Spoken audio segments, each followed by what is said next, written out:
I answered an ad on Craigslist. Somebody was looking for performers to perform in a show that they were doing, a monthly show. And it turns out it was an audience participation show. What they meant by audience participation is you're supposed to go on stage and the audience is supposed to yell at you and talk shit to you. And I started telling my jokes and the crowd was actually silent listening to my material. The guy that was running the show, the host, he got up and he said, no, stop, you're fucking doing it wrong, you're doing it wrong, this is not about you, this is about them, you're doing it wrong. And I got yelled at for actually making the audience pay attention to my material. And then all of a sudden people just start yelling at me, oh, you look poor, oh, da-da-da. I had one dude yell at me, oh, shit, motherfucker, that's a double entendre, shit, motherfucker. That was one of the weirdest heckles I ever got in my life.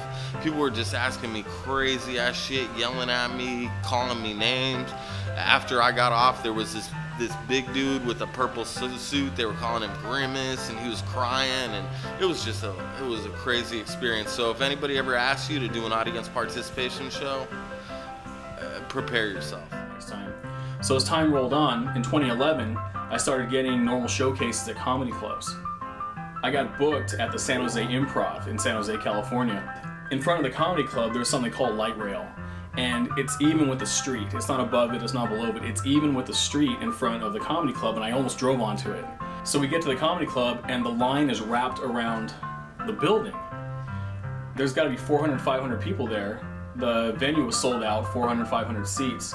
So we're all standing in line, and a Mini Cooper, it's a true story, a Mini Cooper didn't know that you weren't supposed to drive on the light rail, so we watched this guy in a Mini Cooper drive like an entire couple of blocks on the light rail. This is a true story.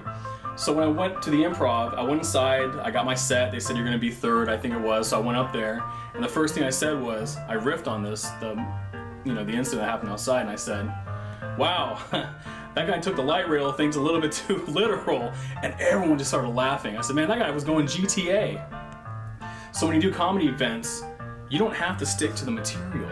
You don't have to stick to the sets of jokes that you've already written. You can do extemporaneously. So something you come up on the spot is usually the funniest thing that's said all night, because the people in the audience, they can sense what's written, what's rehearsed. But if you say something that they know that you just came up with, they can feel it because they know the words coming out of your mouth. They aren't rehearsed. So that was one of the biggest laughs I got all night.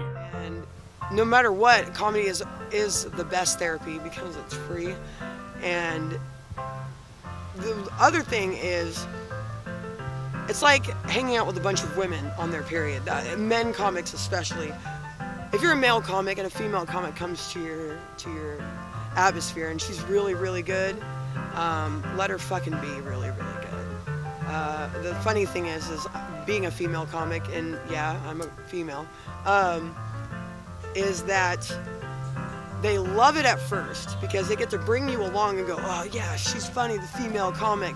And then when their girlfriends say, you were funnier than anybody else, shit goes downhill.